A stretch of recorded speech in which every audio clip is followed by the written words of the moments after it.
Assalamualaikum warahmatullahi wabarakatuh. Halo teman-teman, perkenalkan nama saya Tazkiyatun Nisa.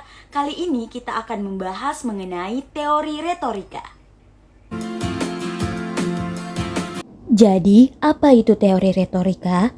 Teori ini menjelaskan tentang inti dari sebuah komunikasi ini adalah persuasi, yaitu komunikasi yang terjadi ketika seorang pembicara menyampaikan pembicaraannya kepada khalayak dalam mengubah sikap mereka. Aristoteles berpendapat bahwa suatu komunikasi akan berjalan apabila ada 3 unsur utama komunikasi, yaitu speaker atau pembicara, message atau pesan, dan audience atau pendengar. Berikut adalah tujuan dan fungsi retorika.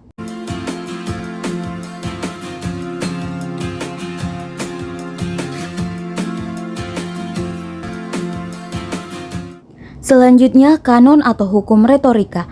Kanon merupakan tuntutan atau prinsip-prinsip yang harus diikuti oleh pembicara agar pesan persuasi dapat menjadi efektif.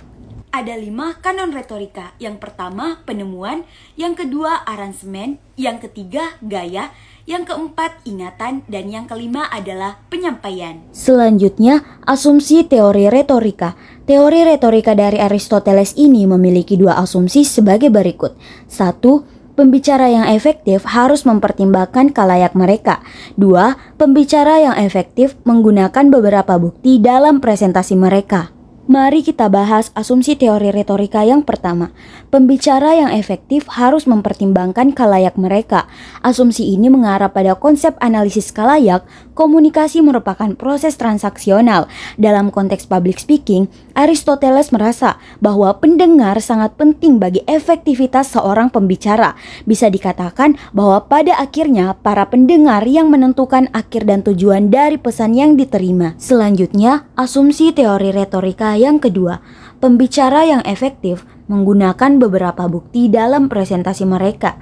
Bukti-bukti yang dimaksudkan oleh Aristoteles pada asumsi kedua ini merujuk pada cara-cara persuasi yang terdapat dalam 3 bukti, yaitu ethos atau karakter, logos atau logis, dan pathos atau ikatan emosional. Lalu, apa itu ethos? Ethos adalah karakter. Bagaimana cara kita meyakinkan audiens dengan kredibilitas atau keterpercayaan kita. Contoh kegiatan komunikasinya salah satunya adalah Najwa Shihab. Najwa Shihab, presenter yang sudah terkenal dengan ketegasannya dalam berbicara. Kredibilitas yang dimiliki mampu membuat audiens yakin dengan apa yang dia katakan. Lalu, apa itu logos? Logos adalah bukti logis atau penggunaan argumen yang disertai dengan bukti. Berikut adalah contoh dari logos. Penulis menggunakan kutipan perkataan dari Budi Ari selaku Menteri Kominfo, perkataan yang menyebutkan data dan fakta sehingga membuat audiens menjadi semakin yakin. Terakhir adalah pathos. Pathos adalah bukti emosional atau emosi yang dimunculkan dari para pendengar. Mari kita lihat contoh kegiatan komunikasi berikut. Indonesia bagian dari diri saya. Sate, enak enggak? Bakso, enak ya? Taktik ini terbukti berhasil. Dengan menggunakan istilah-istilah bahasa Indonesia, ia mencoba menyentuh hati pendengarnya, sehingga membuat riuhan penonton menyambut kata-katanya yang sederhana dan mengena itu. Berikut adalah contoh jurnal penelitian yang menggunakan teori retorika. Jurnal pertama berjudul Retorika Stand Up Comedy dan Public Speaking Komunitas Stand Up Indo Lampung. Jurnal kedua, Retorika dakwah Husein Basyaiban dalam pemanfaatan media sosial TikTok. Jurnal ini membahas penggunaan teknik komunikasi retorika dalam kegiatan komunitas stand up komedi di Lampung. Dalam komunitas stand up ini memanfaatkan 5 kanon retorika, yaitu penemuan, aransemen, gaya, ingatan, dan penyampaian. Selain itu, jurnal ini juga membahas mengenai keterampilan berbicara di depan umum, yaitu berbicara secara ekstemporer dikombinasikan dengan beberapa improvisasi untuk memanipulasi suara dan tubuh mereka agar menarik perhatian penonton. Dan juga membahas pentingnya ethos, pathos, dan logos dalam penampilan stand-up komedian. Memastikan materinya tidak hanya menghibur, tetapi juga persuasif untuk para penonton dan berhubungan dengan mereka. Jurnal ini mengkaji bagaimana retorika Husein Basyaiban dalam menyampaikan pesan kepada khalayak.